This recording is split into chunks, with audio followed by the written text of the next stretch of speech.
الحمد لله رب العالمين والصلاة والسلام على سيد الأنبياء والمرسلين وعلى آله وصحبه أجمعين أما بعد فإن أصدق الحديث كتاب الله وأحسن الهدي هدي محمد صلى الله عليه وسلم وخير الأمور عواسمها وشر الأمور محدثاتها وكل محدثة بدعة وكل بدعة ضلالة وكل ضلالة في النار.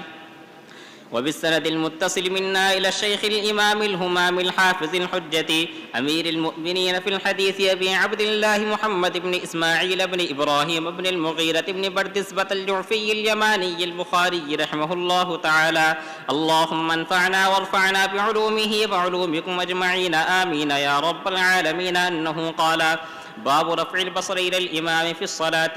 وقالت عائشة: قال النبي صلى الله عليه وسلم في صلاة الكسوف: رأيت جهنم يحتم بعضها بعضا حين رأيتموني تأخرت.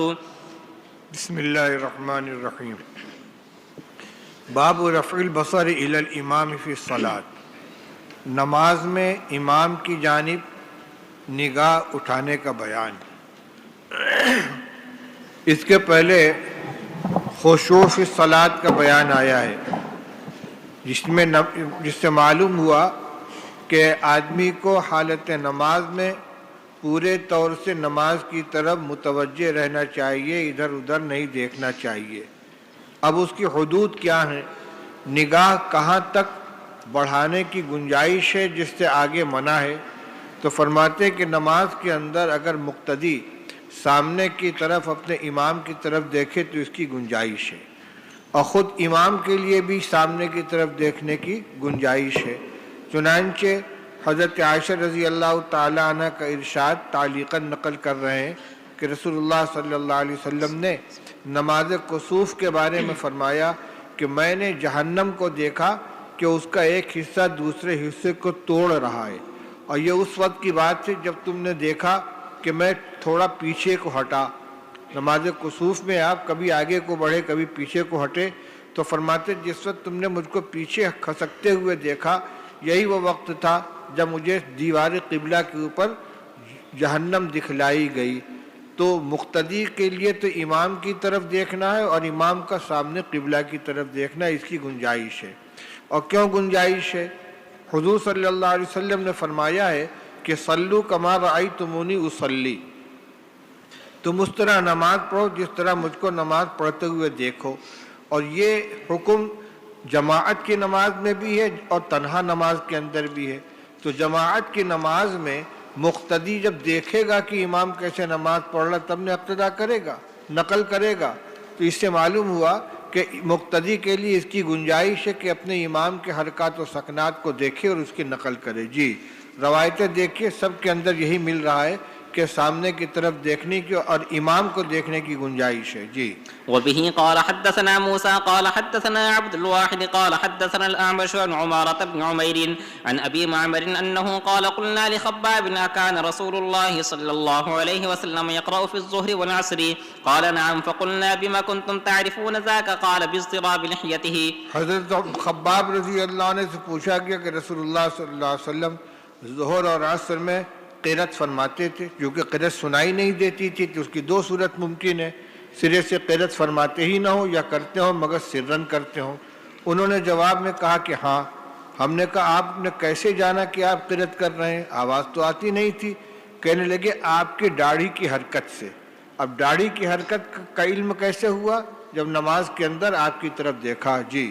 وبه قال حدثنا حجاج قال حدثنا شعبة قال أنبأنا أبو إسحاق قال: سمعت عبد الله بن يزيد يخطب قال: حدثنا البراء وكان غير كذوب إنهم كانوا إذا صلوا مع النبي صلى الله عليه وسلم فرفع رأسه من الركوع قاموا قياما حتى يروه قد سجد. یہ روایت پہلے آ چکی ہے کہ ہم براء ابن عازب فرماتے ہیں کہ ہم لوگ سجدے میں اس وقت تک نہیں جاتے تھے، اپنی کمر کو نہیں موڑتے تھے جب تک کہ دیکھ نہیں لیتے تھے کہ رسول اللہ صلی اللہ علیہ وسلم سجدے میں پہنچ گئے.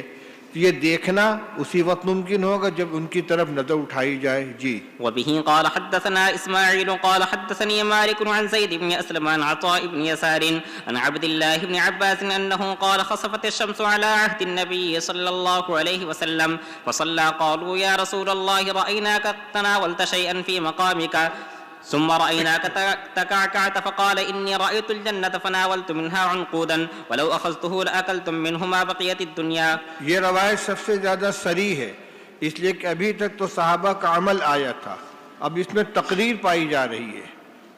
اس میں یہ صراحت ہے کہ صحابہ نے صلاۃ کسوف کے بعد یہ عرض کیا کہ یا رسول اللہ ہم نے آپ کو دیکھا کہ آپ اپنی جگہ کھڑے ہوئے سامنے سے کوئی چیز لینے کی کوشش فرما رہے ہیں، ہاتھ بڑھا رہے ہیں، اور پھر ہم نے دیکھا کہ آپ پیچھے کی طرف کھسک رہے ہیں. تو آپ نے فرمایا کہ میں نے جنت کو دیکھا تو اس میں سے ایک خوشہ توڑنا چاہا، اور اگر میں توڑ لیتا تو تم کھاتے رہتے جب تک کہ دنیا باقی رہتی. آپ نے یہ نہیں فرمایا کہ تم نماز میں کھڑے ہو کر میری طرف کیوں دیکھ رہے تھے. یہ آپ کی خاموشی اور اس پر نکیر نہ کرنا اس سے تقریر نبوی پائی گئی. جی. وبه قال حدثنا محمد بن سنان قال حدثنا فليح قال حدثنا هلال بن علي عن انس بن مالك انه قال صلى على النبي صلى الله عليه وسلم ثم رقي المنبر فاشار بيديه قبل قبلة المسجد ثم قال لقد رايت الان منذ صليت لكم الصلاة الجنة والنار ممثلتين في قبلة هذا الجدار فلم ارك اليوم في الخير والشر ثلاثا. چلیے. باب رفع البصر الى السماء في الصلاة. ہاں اب جو ممنوع ہے اس کو بتلا رہے ہیں. نماز کے اندر آسمان کی طرف نظر اٹھانا منع ہے. امام تک نظر لے جانا تو ٹھیک ہے، لیکن اوپر آسمان کی طرف نظر اٹھانا نماز میں یہ خلاف ادب ہے، بلکہ اس پر رسول اللہ صلی اللہ علیہ وسلم سخت ناراضگی کا اظہار فرما رہے ہیں کہ جو لوگ نماز میں اپنی نگاہ آسمان کی طرف اٹھاتے ہیں کیا وہ اس بات سے نہیں ڈرتے کہ ان کی بینائی اچک لی جائے گی، ان کی نگاہ واپس نہیں آئے گی. چلیے. وبه قال حدثنا علي بن عبد الله قال حدثنا يحيى بن سعيد قال حدثنا ابن ابي عروبة قال حدثنا قتادة ان انس بن مالك حدثهم قال قال النبي صلى الله عليه وسلم ما بال اقوام يرفعون ابصارهم الى السماء في صلاتهم فاشتد قوله في ذلك حتى قال لينتهن عن ذلك او لتخطفن ابصارهم. اب اس میں ایک سوال یہ ہوتا ہے کہ دعا کے وقت ہاتھ اٹھانے کی اجازت ہے یا نہیں. نماز کے اندر تو ممانعت ہے، اس میں اگر دعا کے وقت کوئی آسمان کی طرف نظر اٹھاتا ہے تو اس کی ممانعت اس سے مفہوم نہیں ہوتی، کیونکہ فی الصلاۃ کی ممانعت ہے، اور دعا جو ہوتی ہے یہ نماز کے باہر ہوتی ہے. ہاں نماز کے اندر جو دعا مانگی جائے گی جیسے دعائے قنوت ہے یا قنوت نازلہ ہے اس وقت آسمان کی نظر نہیں اٹھائی جائے گی. قرآن میں ہے قد نرى تقلب وجهك في السماء فلنولينك قبلة ترضاها. ہم آپ کا آسمان کی طرف بار بار نظر اٹھا کے دیکھنا مشاہدہ کر رہے ہیں. کس لیے؟ آپ کو انتظار ہے کہ تحویل قبلہ کا حکم کب آئے گا. تو اس میں ایک تو انتظار ہے، دوسرے آپ دعا بھی فرماتے تھے، چاہے یہ دعا زبان سے ہو یا چاہے دعا قلب سے ہو کہ اللہ ہمارے قبلے کو تبدیل فرما دے، ہمیں کعبہ کی طرف پھیر دے. تو یہ ایسے موقع پر آسمان کی نظر اٹھانے میں کوئی حرج کی بات نہیں ہے. وہ محروم تمنا کیوں نہ سوئے آسماں دیکھے کہ جو منزل بمنزل اپنی محنت رائے گاں دیکھے. آسمان کی طرف نظر اٹھانا اللہ کی طرف متوجہ ہونے کے لیے، لیکن نماز کے ادب کے خلاف ہے. جی. باب الالتفات فی الصلاۃ. نماز کے اندر التفات، ادھر ادھر مڑنا. التفات کے 3 درجے ہیں. ایک ہے گوشۂ چشم سے، یعنی چہرہ سامنے کی طرف ہو اور گردن میں کوئی حرکت پیدا نہ ہو، صرف کنکھی مار کے دائیں بائیں دیکھ لینا. اگر لہو و لعب کے طور پر ہے تو مکروہ ہے، اور اگر کسی ضرورت کی بنا پر ہے تو اس کی گنجائش ہے. اسی طریقے دوسرا نمبر ہے گردن کا موڑنا، کہ گردن مڑ جائے. تو صرف گردن مڑنے سے آدمی نماز سے تو نہیں نکلتا، لیکن بلا ضرورت کے اگر گردن موڑے گا تو یہ التفات کا ادنا سے اوپر کا درجہ ہے، یہ مکروہ ہے. اور اگر گھومنے میں سینہ قبلہ کی طرف سے پھر گیا تو سرے سے نماز فاسد ہو جائے گی. گردن موڑنے کی ضرورت کب پیش آئے گی؟ صدیق اکبر رضی اللہ تعالیٰ عنہ کی نماز کے دوران نبی کریم صلی اللہ علیہ وسلم تشریف لائے، اور لوگوں نے تالی بجانی شروع کر دی. جب کثرت سے تالی بجنے لگی تو اب پیچھے رسول اللہ صلی اللہ علیہ وسلم ہے تو کنکھی سے تو نظر نہیں آئے گا, تو تھوڑی سی گردن ٹیڑھی کر کے دیکھ لیا کہ رسول اللہ صلی اللہ علیہ وسلم کھڑے ہیں تو خود بھی پیچھے کھسک گئے. تو ایسی کوئی صورت پیش آ جائے جہاں نماز کی ضرورت کے لیے التفات کرنا پڑ جائے تو وہ ممنوع نہیں ہے, لیکن اس کے بغیر اگر کوئی التفات کرتا ہے تو تینوں درجے بتلا دیے کہ کنکھی ہے تو کراہت تنزیہی ہے, اور اگر گردن موڑ دی تو اس سے بڑی ہوئی کراہت ہے, اور اگر سینہ پھر گیا تو نماز فاسد ہو جائے گی. اب وہ روایتیں لا رہے ہیں جس سے التفات کی گنجائش معلوم ہو رہی ہے بقدر ضرورت. پڑھیے. وبه قال حدثنا مسدد قال حدثنا ابو الاحوص قال حدثنا اشعث بن سليم عن ابيه عن مسروق عن عائشة انها قالت سألت رسول الله صلى الله عليه وسلم عن الالتفات في الصلاة فقال هو اختلاس يختلسه الشيطان من صلاة العبد.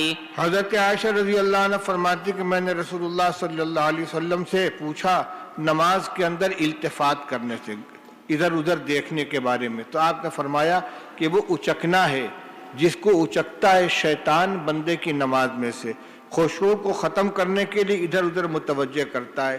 یہ اس صورت میں ہے جبکہ بلا ضرورت کے ہو. جی. وبه قال حدثنا قتيبة قال حدثنا سفيان عن الزهري عن عروة عن عائشة أن النبي صلى الله عليه وسلم صلى في خميصة لها أعلام فقال شغلني أعلام هذه اذهبوا بها إلى أبي جهم وأتوني بأنجابية. حضور صلی اللہ علیہ وسلم نے نماز پڑھی ایک خمیصہ میں, خمیصہ کہتے ہیں اونی کالی چادر, لہا اعلام جس پہ کچھ نقش و نگار بنے ہوئے تھے, پھول پتی وغیرہ بنی ہوئی ہوگی. جب نماز سے فارغ ہو گئے تو آپ نے فرمایا کہ مجھے اس چادر کے نقش و نگار نے مشغول کر لیا, میری توجہ اس کی طرف ہو گئی, لہذا اذهبوا بها, اس کو لے جاؤ. کہاں لے جاؤ؟ ابو جہم کے پاس. وَأْتُونِي بِأَنْبَجَانِيَّتِهِ, اس میں بعض نسخوں میں ضمیر کے ساتھ ہے, بعض میں بغیر ضمیر کے ہے, اور لے آؤ میرے پاس انبجانیہ. انبجانیہ سادہ چادر ہوتی ہے جس میں کوئی نقش و نگار نہیں ہوتا. اصل میں یہ چادر جو خمیصہ ہے یہ انہی نے ابو جہم رضی اللہ عنہ رسول اللہ صلی اللہ علیہ وسلم کو ہدیہ کی تھی, لیکن اس میں توجہ آپ کی بڑھ رہی تھی, نقش و نگار کی طرف نگاہ جا رہی تھی جس کو آپ نے نماز کے لیے مخل جانا.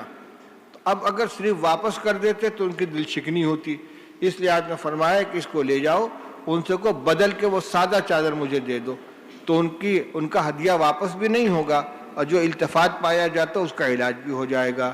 چلیے. باب هل يلتفت لأمر ينزل به أو يرى شيئا أو بصاقا في القبلة. وقال سهل التفت أبو بكر فرأى النبي صلى الله عليه وسلم. اوپر جو روایت آئی اس میں تو صرف ممانعت کی روایتیں لے آئے ہیں, اب گنجائش کی روایت لا رہے ہیں کہ کیا التفات کر سکتا ہے کسی معاملے کی بنا پر جو اچانک پیش آ جائے, یا کوئی چیز دیکھ لے, یا تھوک نظر آ جائے قبلہ کی طرف دیوار کے اوپر, تو یہ کوئی عارض آنے کی بنا پر اگر التفات پایا جاتا ہے تو اس کی گنجائش ہے. چنانچہ سہل رضی اللہ عنہ اسی واقعے کو بیان کرتے ہیں کہ ابو بکر رضی اللہ تعالیٰ نے مڑ کر دیکھا تو نبی کریم صلی اللہ علیہ وسلم نظر آ گئے.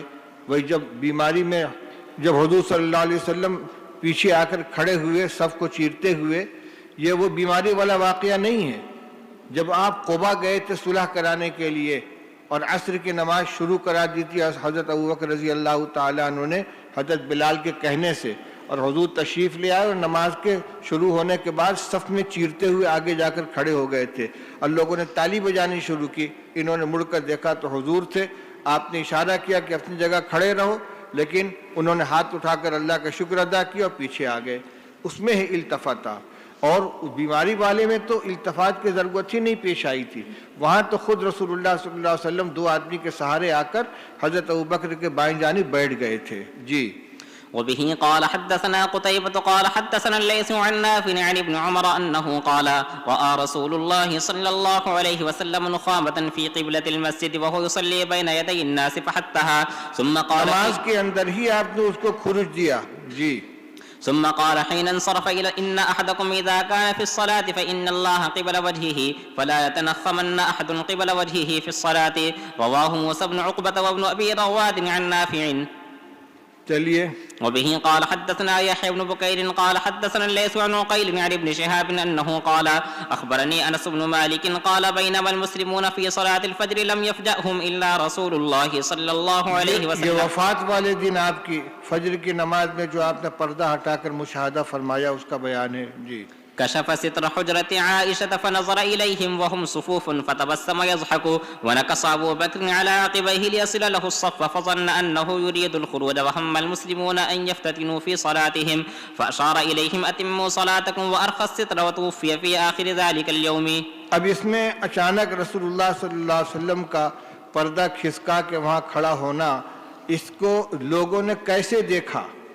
انتظار تھا، اور جب محسوس ہوا کہ پردہ وہاں سے کھسک رہا ہے تو سب کی نظر اس طرف پڑی ہے. اب یہ چاہے التفات صرف گوشہ چشم سے ہوا ہو یا یہ دیکھنے کے لیے کہ رسول اللہ صلی اللہ علیہ وسلم تشریف لا رہے ہیں نماز پڑھانے کے لیے یا نہیں لا رہے ہیں، گردن موڑ کر دیکھا ہو، لیکن اس پر رسول اللہ صلی اللہ علیہ وسلم نے نکیر نہیں فرمائی، اس کی اجازت دے دی. چلیے، یہ ضرورت کی بنا پر التفات پایا گیا ہے.